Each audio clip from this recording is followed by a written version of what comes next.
দিন বেঁচে থাকে শুধুমাত্র তার পাপের কথাগুলো স্মরণ করে, স্মরণ করে সে চোখ দিয়ে পানি ফেলে আর আল্লাহকে বলে যে হে আল্লাহ, আমি তো তোমার বান্দা, ইন তুআযিবুহুম ফাইন্নাহুম ইবাদুক ওয়া ইন তাগফির লাহুম, হে আল্লাহ সে তো তোমার বান্দা,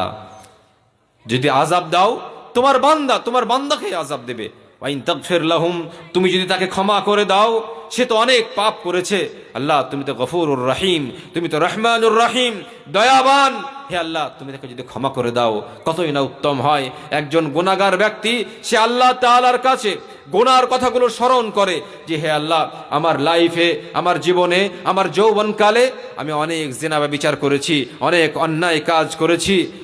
অতএব আল্লাহ তুমি যদি ক্ষমা না করো তাহলে আমাকে জাহান্নামে চলে যেতে হবে। হে আল্লাহ, আমার যৌবনকালে মদ খেয়ে, গাঁজা খেয়ে, কত রকমের নোংরা কাজ করে আমার যৌবনটাকে শেষ করে ফেলেছি, আল্লাহ তুমি যদি ক্ষমা না করো কে ক্ষমা করবে? কিয়ামতের দিনে কোটি কোটি মানুষের সামনে তুমি আমাকে অপমান করে জাহান্নামে নিক্ষেপ করবে, জাহান্নামের আযাব আল্লাহ সহ্য করতে পারবো না, অতএব হে আল্লাহ তুমি আমাকে ক্ষমা করে দাও।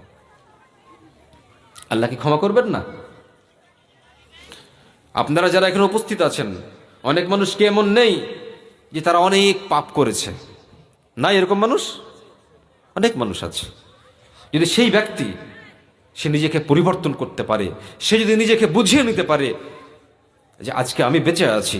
আমার আব্বা মরে গেছে, আমার দাদা মরে গেছে, আমার চাচা মরে গেছে, আমার কত বন্ধু মরে গেছে, ঠিক আমাকে ওই রকম ভাবে মরে যেতে হবে, দুনিয়া থেকে আমাকে চলে যেতে হবে, কবরে যাওয়ার পরে আমাকে শাস্তির সম্মুখীন হতে হবে।